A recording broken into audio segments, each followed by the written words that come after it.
Good morning, Karen. Good morning, Ron. I have so been looking forward to this conversation, and especially to tell you the story of Bob, which of course is, that's not really his name, but it's a great starting point because I really think he believes the whole purpose of his life is to live effortlessly, to live behind a white picket fence surrounded by tulips, and that it shouldn't require really anything difficult, challenging, etc. And I asked him this question, which was the one that I wanted to sort of lead us into, which is, Bob, is that realistic? I mean, does that really seem to be the way life works? That's our question to start us off, Karen. Is it realistic to think we should have an effortless life? Well, I think many of us would certainly at some level like to have that, although I guess the question that comes to my mind is it in our best interest to live effortlessly? Is that, safe, comfortable, white picket fence with the tulips really what will serve us best? Because it's my view that we are designed to be growing and stretching and being challenged at some level. So, for example, the happiest people that I know are not the people who are, leaned back on the porch, but who are leaned forward and really engaged and challenged in their lives. So, I don't know, what do you think about that, Ron? Well, I like your language that we're designed to be stretched. And what got me thinking about was, you're right, the people I've worked with, the people I've coached, etc. I mean, you're absolutely right. They tend to be pretty engaged and putting forth effort in some way, shape, or form, whether it's, for the passion of an artistic expression or the work that they do or their family or their community. They're drawn forward by it. I mean, it drives and propels them. In some ways, it's almost as if it gives meaning to their lives. So immediately where I go with that is, and I hope you're okay with this word, I sort of set it up this way, but I mean, what are the best ways to effort then? I mean, that's the question that comes up is, so if it's true that we're designed to be stretched, then there must be better ways and less good ways. And I guess the question there is, what's your perspective on that? I love some of the language that you use there, Ron. So they're drawn forward and it gives meaning to their lives. And I think meaning, that word is so important to have some sense of meaning. So when Bob was thinking about how nice it would be to be, have the white picket fence and tulips, what's the meaning of that life? Who's really receiving value from that life? I mean, yes, maybe Bob is happy, but how is the world benefiting? And so I think, before we get to your point about how do we do that, I think it's also important to say that the more meaning, the more powerful meanings we have in our lives, the more we feel a sense of purpose and contribution and that what we do makes a difference, then the happier we are. And, study after study has certainly proven that. And I think also part of it is about this attitude toward it. So, for example, Bob's attitude toward efforting was it was something to be avoided. It was not the direction he wanted to go. And yet the people that we've talked about who are the happiest and who are drawn forward and have meaning in their lives, I think they see efforting as part of their growth, part of the value they add to the world, even without thinking about how do you go about in the best way with efforting or not. I think it's important to say, if we call it efforting, then it will be efforting. And if we call it growing and being challenged and learning, the metaphor that I use a lot of times with my clients is, would it be nice to repeat the 5th grade sometimes because you could do it, except maybe the math? Maybe math has progressed beyond what I could do, but going back to the 5th grade and repeating that might be comfortable and convenient, but most of us would be bored silly.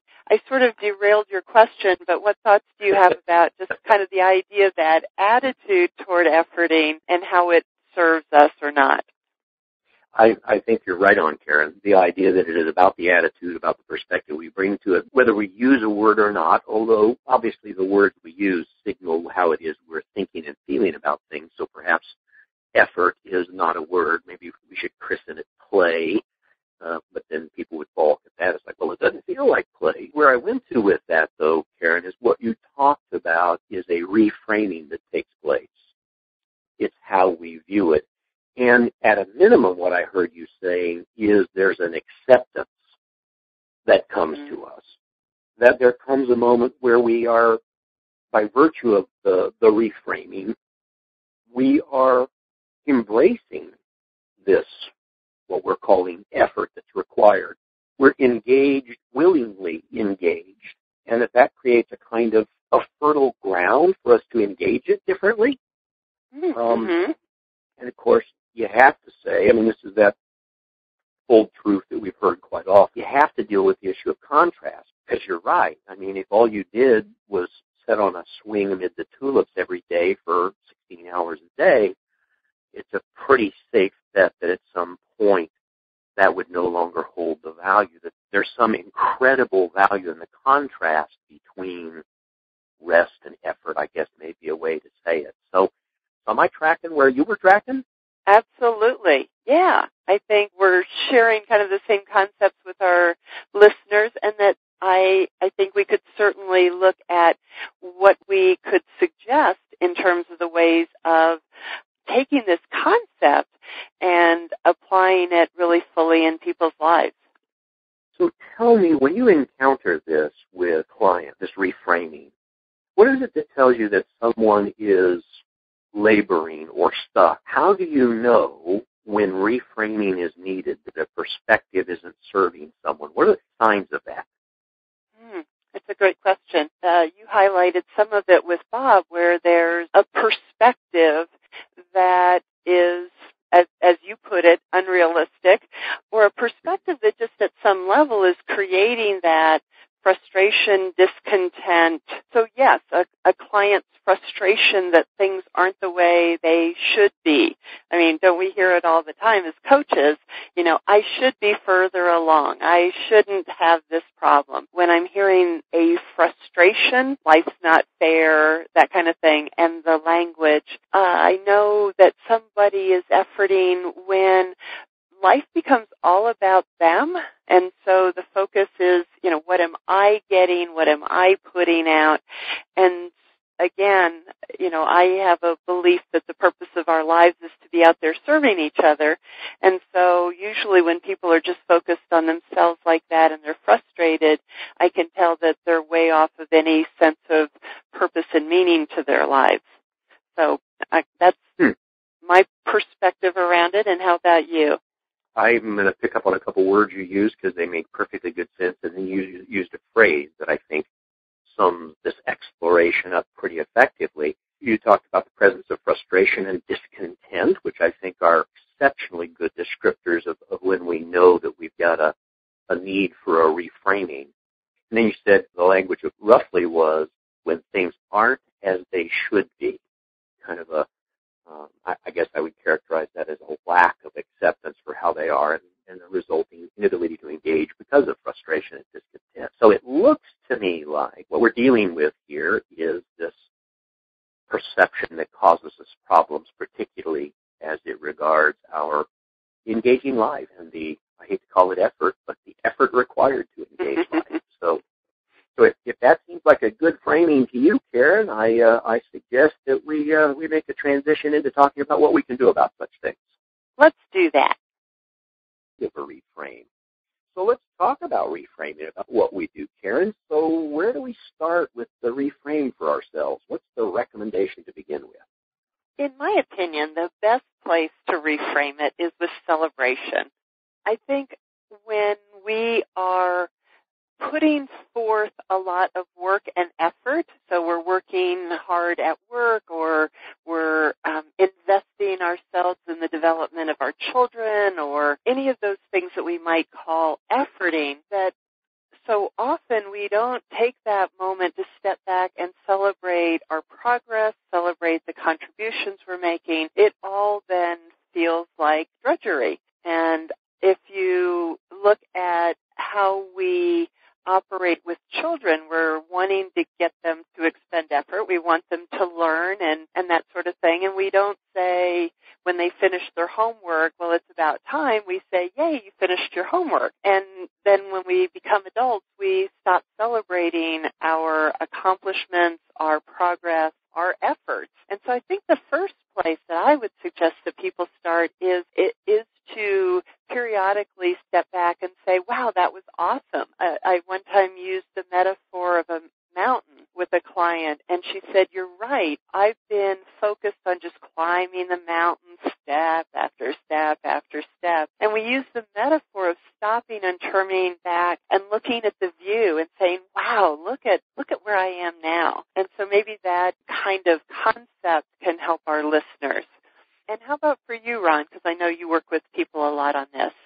I like the mountain metaphor, actually, which sets up a story. But before I tell the story, there are goals, there are mile markers, there are things that allow us. I mean, even if it's on the side of the mountain where you stop and you stretch and you put your backpack down and you look out and go, wow, I'm like really come a ways. That gives us that opportunity to celebrate a milestone. And the story that popped up about the mountains was with a young woman I do some work with. Her name is Amy, who has discovered hiking. She's about 30 years old, and she's discovered hiking. One day she called, and we were chatting, and she told me that she was going to do a weekend hike, 30 miles plus with a couple of friends, and it ended up being a rainy weekend. So I was wondering how it would turn out for her, and she came back, and I said, honestly, there were points where I wanted to die, and there were points where I was just elated beyond measure. And so some part of that relationship is her trek in the rain in the mountains was interspersed with high points and low points, but obvious progress.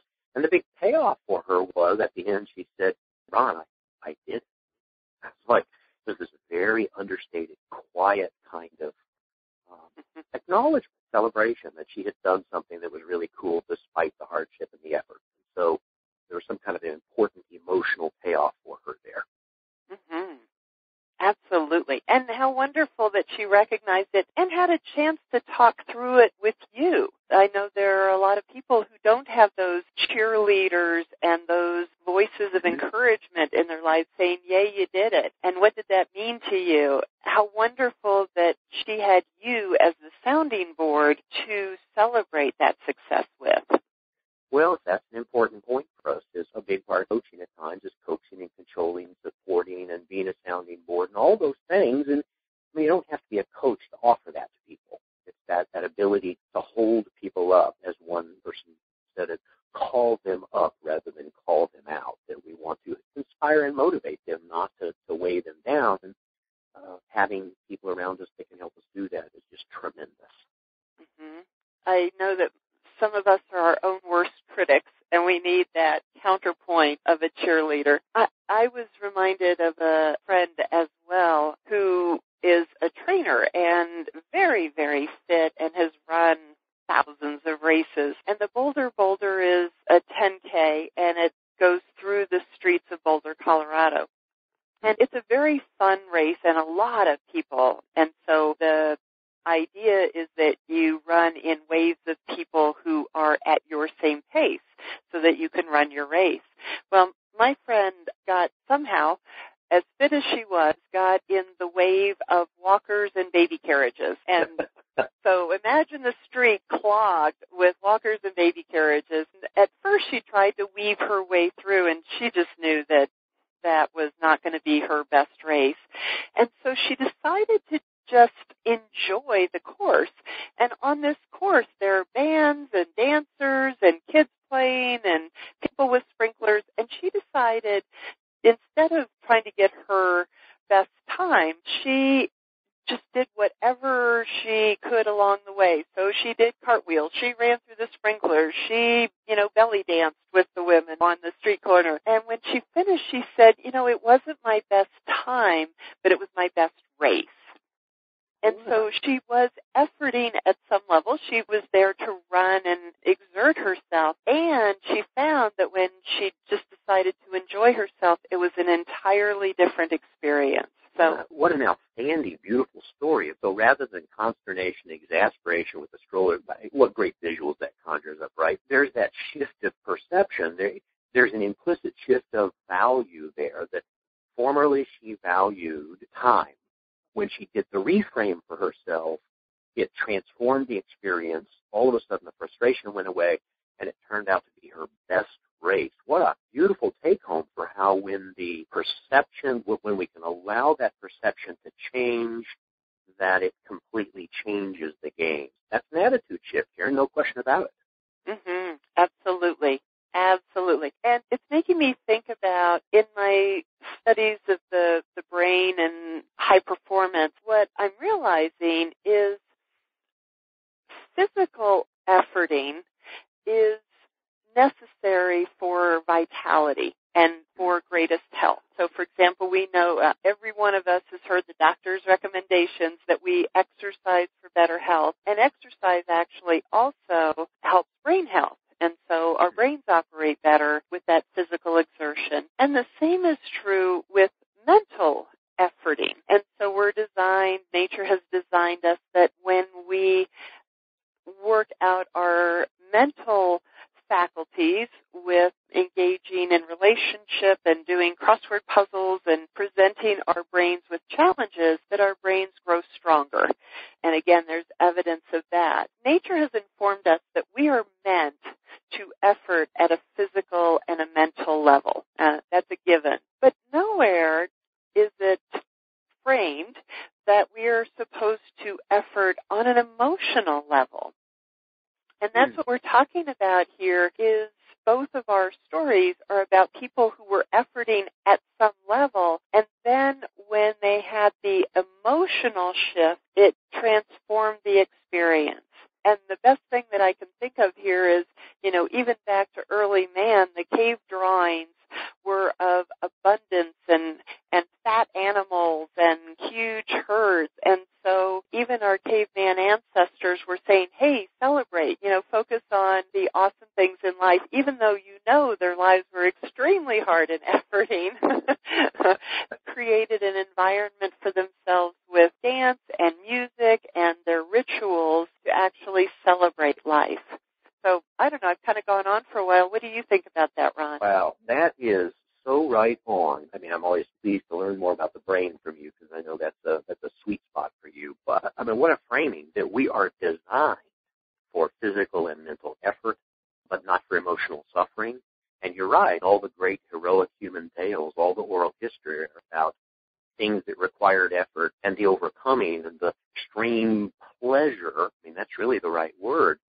I mean, it's just an extraordinary way to view this. Kind of the ultimate of the reframing is understanding that we're designed by life or the divine or by the universe itself for putting forth effort. And when we shift our attitude about it, it brings forth an entirely different emotional experience. So the take-homes for me are, let's celebrate. Let's make sure we got some mile markers so we can do so. Let's find ourselves some cheerleaders, become our own best cheerleader. We can recognize that when we're experiencing frustration and discouragement and discontentment, that's probably a sign that the reframing is needed. That I'm smiling when I say this because we are designed to thrive, and part of the thriving is mental and physical effort, the perfect feedback loop. So, any closing thoughts beyond that, Karen, for our listeners? I just appreciate that we went from efforting to thriving in just a few minutes. Well, perhaps a way to close it is to simply say that it appears that our greatest joy comes from stretching ourselves. So perhaps that's what we ought to aspire to, Karen. Let's do. Thank you, Ron. Thank you, Karen.